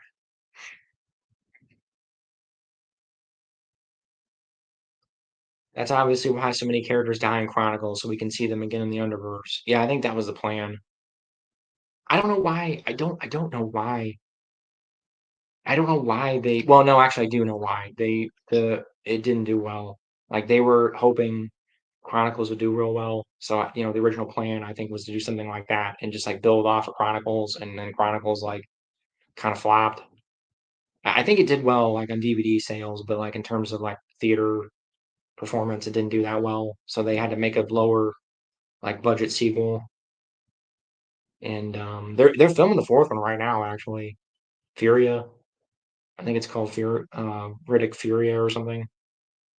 And I think he's got more of a budget for that one, so I'm hoping he goes back to the Underverse stuff.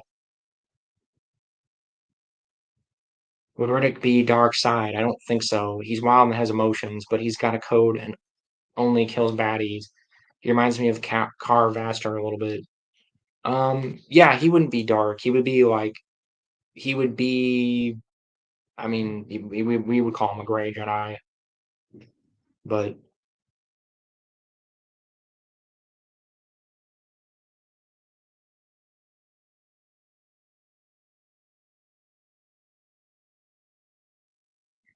anyway, yeah, no, I would say he would be like yeah, he kind of reminds me of, like, I'm trying to think of what you would compare him to. Yeah, kind of like Carvaster, kind of like Kyle Katarn, sort of. I feel like he would ride the line. Like, he would be, like, really, like, riding the line. between well, between good and evil. But would he, actually, would he would make me think of like he would be like a dark Jedi that came back to the light. That's kind of what how I would see him. That's sort of how I would see him. Which is that something that really happened much? Like I don't remember that ever really happening much in the EU. Like usually once you went to the dark, I guess like I mean not counting like Dark Empire, like Luke. I'm not talking about like Luke or anything, but like maybe like he kind of would be like he'd sort of be like a Kip Durran sort of. That would be like Kip Durran because then Kip Durran like he kind of became a Dark Jedi and then he kind of came back. Anyway, I don't know. He'd ride the line. That's a cool concept actually, like a Star Wars Riddick. I mean, this would never happen, but a Star Wars Riddick, crossover. God, that'd be cool. That would be cool on so many levels. It'd be hard to make it work, but if you could do that right, that would be incredible. Have like Riddick have like little, have his little that would be funny, like have get like little lightsaber daggers or something. He could just like or something, or maybe like put like he could put like cortosis on his daggers, and so he can like deflect lightsaber blades or something.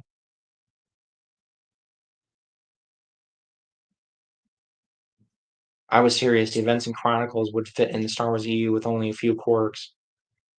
Yeah, it kind of would. It kind of would. Yeah, I know. I'm with you, man. Like I would be all over that. It could actually. I guess it could. Like you'd have to. You can make it fit. You can have it in its own little like. Is it just like maybe in like the unknown regions or something? Something like that.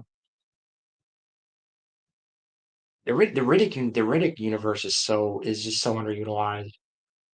It's such an underutilized property. Yeah. Is it in the red or not? And you're fine. All right. What are you doing? I'm almost done. I'm not gonna be much longer. All right.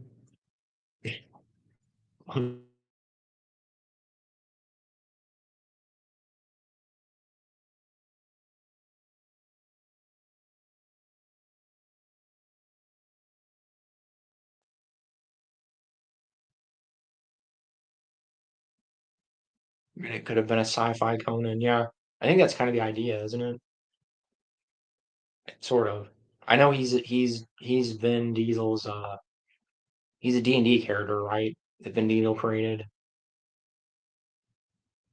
I know that for sure.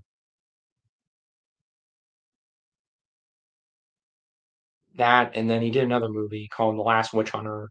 Is one of his other D&D characters, which is not man, I have an odd opinion on that movie. Like it's really like the first half of that movie is great, and then it just totally just God, that movie just falls flat on its face.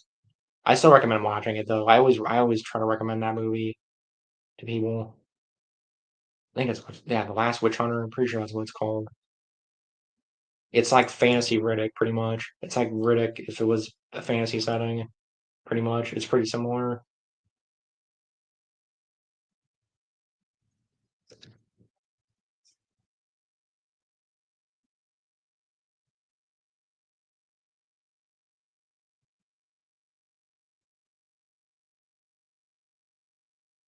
So anyway, yeah, sorry, got a little sidetracked there, but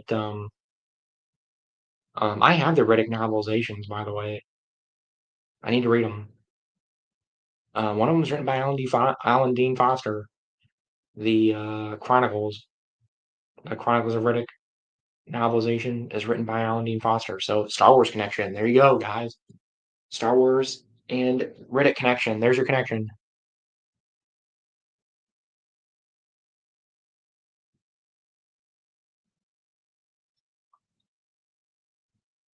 So yeah, sorry, I'm kind of just like spacing out a little bit. Um, have you played the game Eldritch? Have you played Escape from Butcher Bay? Because if not, you need to play that game tonight. Like, I mean, I'm joking, but like you need to, when you get it, the second you get a chance to like sit down and play a video game, you need to play that game.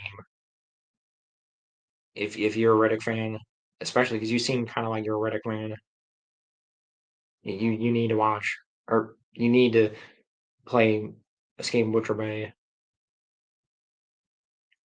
Gotta check the novel out. Yeah, there's it's that's another thing too, man. It's like a crime that we haven't gotten a Riddick, like, you know, um expanded Riddick novel.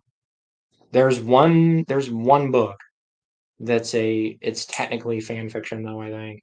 It's like it's fan fiction, but it was like, I think the guy got it published somehow, and it's like, it's weird. It's one of those weird things where like I think he got it like officially published, but it's not technically canon or anything. It's basically fan like officially published fan fiction that I guess just Universal just doesn't care about for some reason. I guess they don't care about the Riddick property enough to like sue the guy or anything. But go on Amazon, and I can't remember what it's called, but it's like, um what the heck is it? It's like Riddick Dark, not Dark Fury, but it's like something like that. And it was some guy that just got like his fan fiction novel published. But that's it. I mean, that's literally the only like EU book, like novel we have of Riddick. There's just the movie novelizations. That's it, of the first two.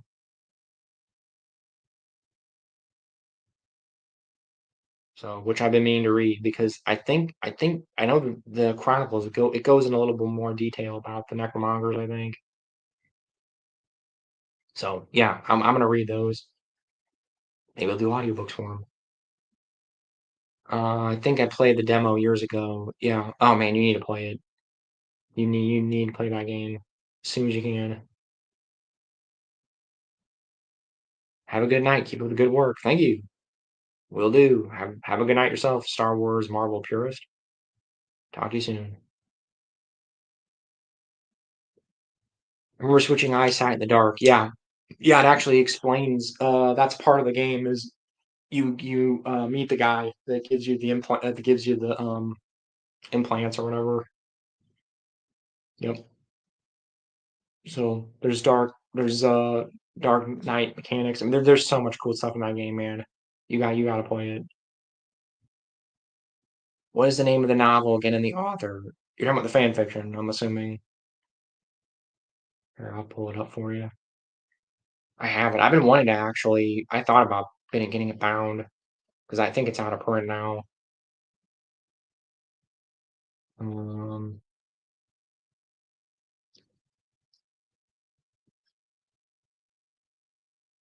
okay, let's see here. Ghosts of Furia is the name of the book. Let's see here. Yeah, it's even on Goodreads. That's what's hilarious. Like it's if you go to the official Goodreads thing for Riddick, it's on there. Let's see.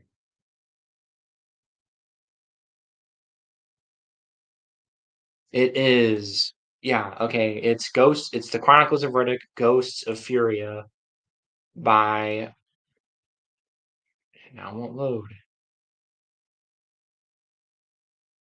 Ghosts of Furia by Angela B.M. Guajardo.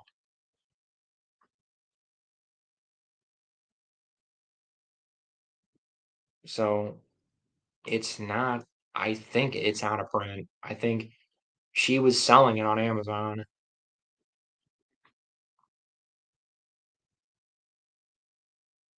and it looks like, let's see.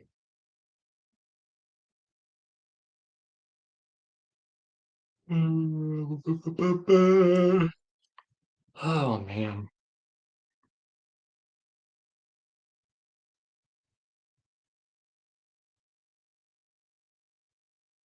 I have the file for it.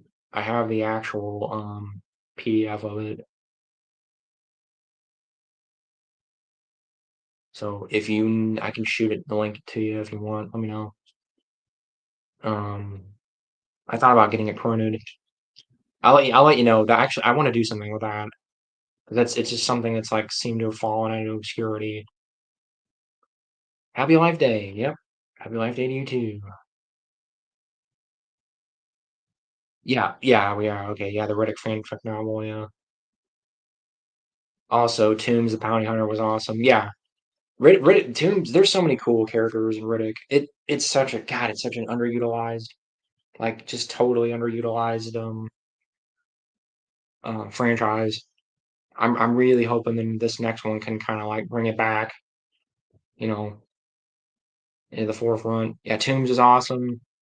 I even liked what the bad guy from the first one because he's in the game. That's why you need to play the game, dude, because he goes into detail about God, what the heck is his name? Um the other bounty hunter guy. God, what the hell was his name? I'm sorry, dude. I'm just my brain is just fried. Um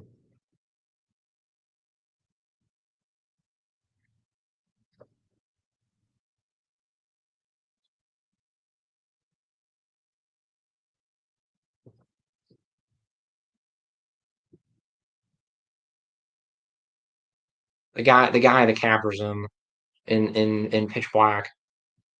I'm totally I'm really sorry, man. I apologize. I know it. I know it. I'll know it if I hear it. God dang it. I'm just gonna look it up. You probably know it offhand.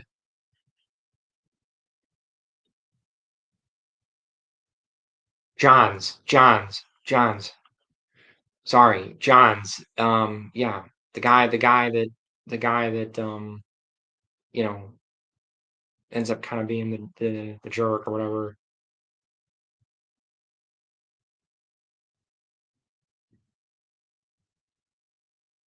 He's in Butcher Bay. Johns.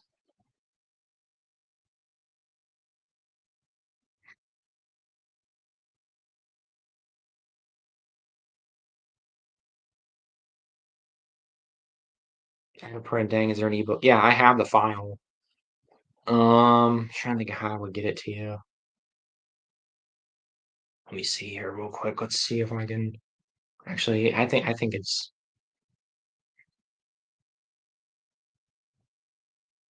Let's see here. I think it's on Google Drive here somewhere. So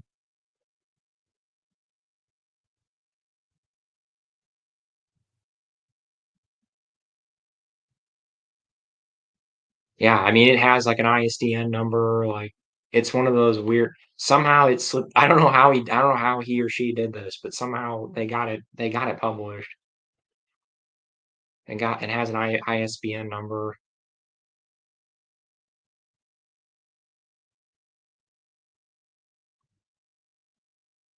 Man, I wish I had known when this was. I would have bought this in a freaking heartbeat.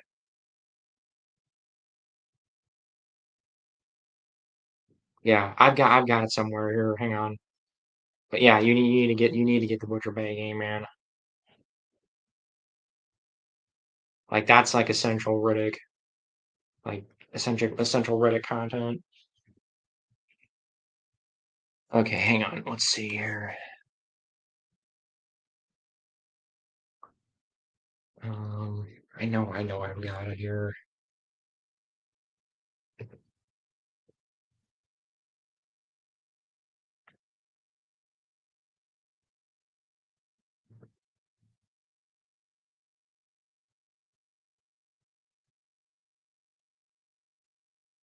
Shoot, I don't know. I might have to. I might have been purged from the internet.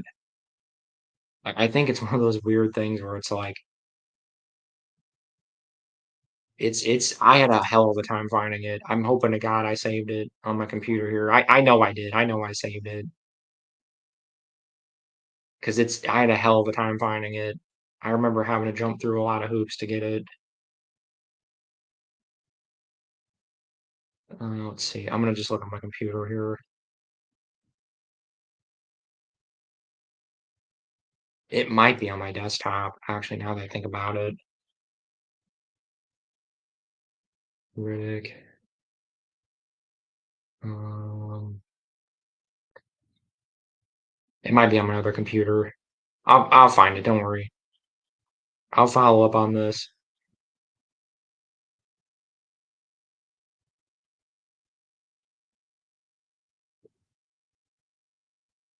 Oh, that's right. I had to copy it. I know what I did.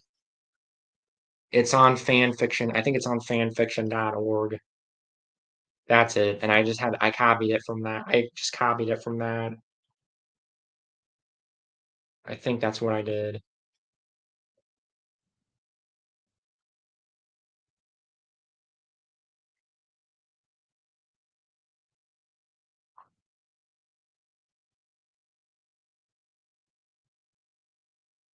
That's right. Okay. Yeah, you have to get it from the author's website, I think. Here, hang on. I'm gonna make sure the whole thing's on here. Pretty sure it is. Yeah. Like, I mean, it's set up really stupid. Like, you have to sit and read through each thing individually. Yeah, I think the whole thing's on here though. Here. Okay. If I can get my stupid computer to work. Here, hang on.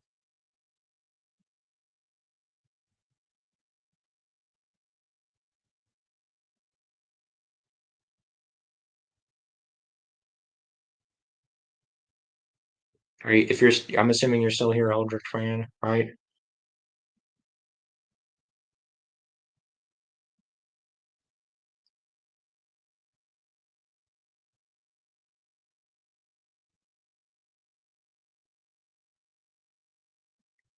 Okay.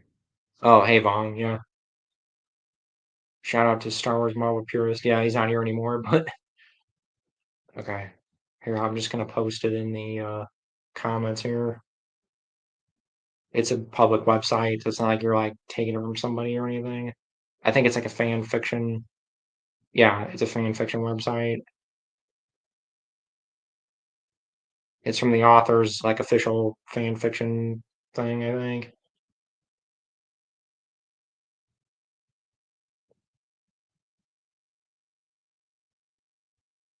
There you go. I posted it in the comments. Let me know if you Yeah, I think what I did is I copied, pasted it into a file, and then I was gonna try to print it.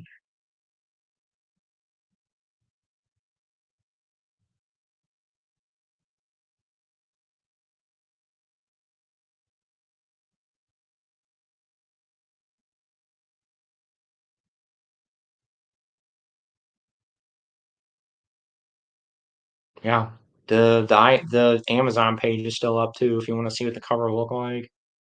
And there's a description on the back and stuff. Here's the Amazon.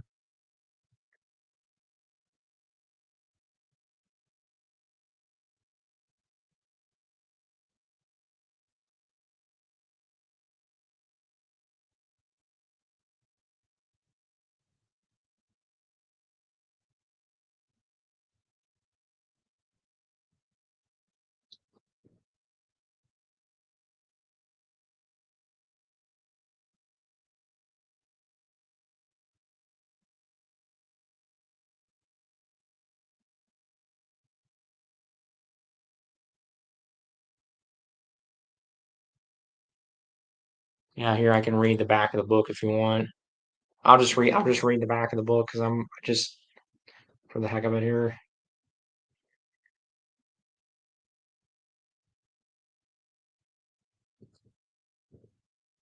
Sometimes the truth is stranger than the mist that spread across the universe. First Sergeant Jade Waters and her squad are deployed to investigate the remains of Furia years after a Necromonger invasion that all but destroyed the planet. Drawn by dark rumors, Waters is determined to root out the truth. Any and all knowledge is vital against the inevitable day the Necromongers reach Earth. What answers she does find only leave her wondering if she should have set foot on Furia in the first place. That's on the back of the book of the you can look at this on the Amazon thing. It's just weird that the Amazon listing's still here. I mean, it's still up and going.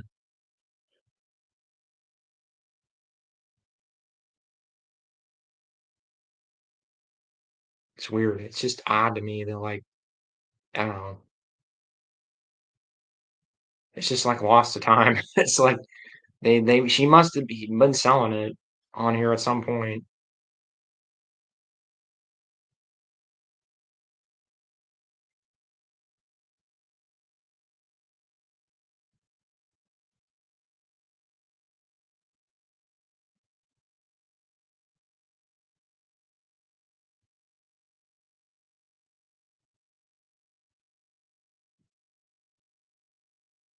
Anyway,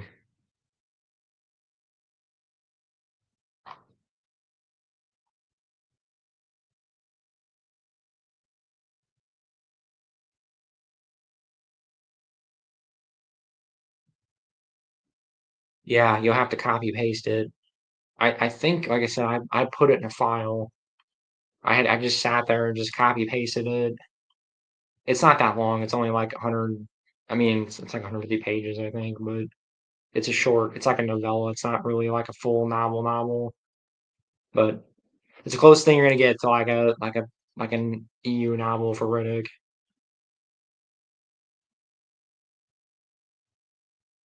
Let's see.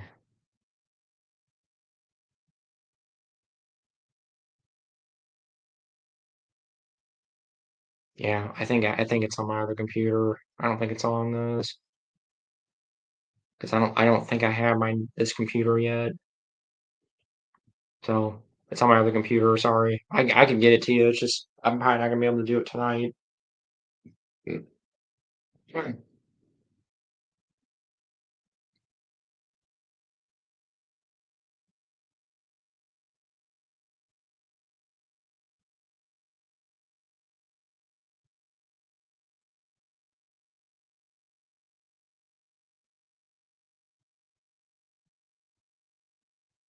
But yeah, sorry, you have to copy paste.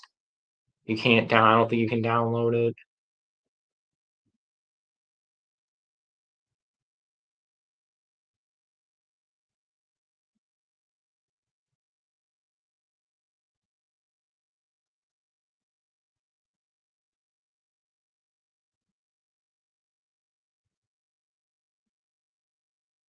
Because if you don't want to sit there, I can get it. I'm not gonna be able to do it tonight.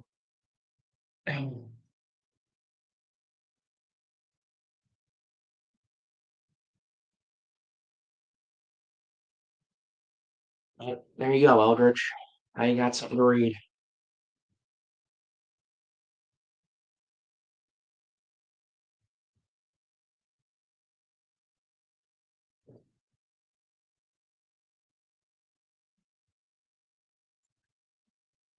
Well, I've been going for like 2.5 hours here, so unless probably gonna wrap this up here, unless somebody else has something else they want to say here.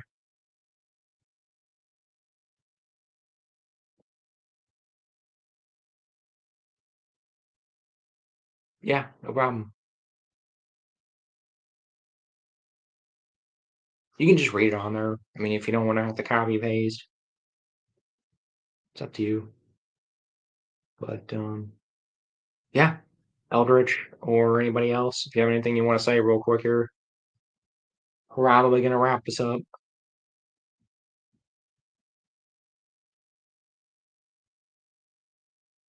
Let me know. I like talking about Riddick with you, Eldritch. I haven't had an extended conversation with somebody about Riddick in probably God 20 years. Doesn't seem to allow copying, but I could read on the side. There's a way to do it. I'm trying to remember how I did it. I have it. I have it. I worst case scenario, if you just remember if you're on your next stream, I'll get it to you. I can't remember how I did it. I wish I could just tell you how I did it. I'm trying to remember. It was like 2 years ago. Um, shoot. Um, I'm surprised. I think I found some way around it. I don't remember how, but I found a way around it to copy it. Maybe they fixed it. They might have fixed it.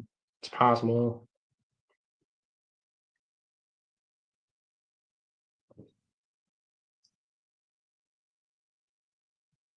Maybe they changed it. I do remember it being a pain to get it copied.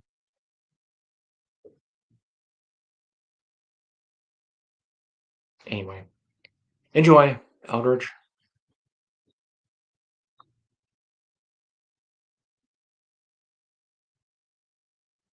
I guess if we have nothing else, got nothing else. Is there anything else Riddick related you wanted to ask me, Eldridge?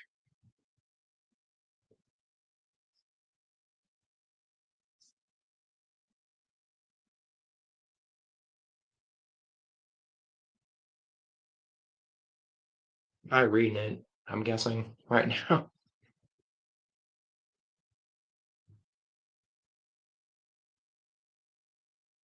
Right.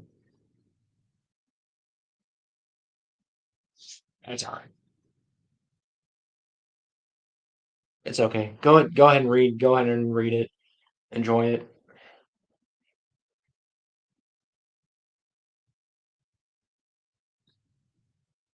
Yep. I guess yeah, it's all right. I probably need to wrap this up anyway. It's getting late. So thank you, Eldridge, for the fun conversation. The Riddick conversation. So yeah, I guess I'll leave it at that. And I will say, may the force be with you all, always.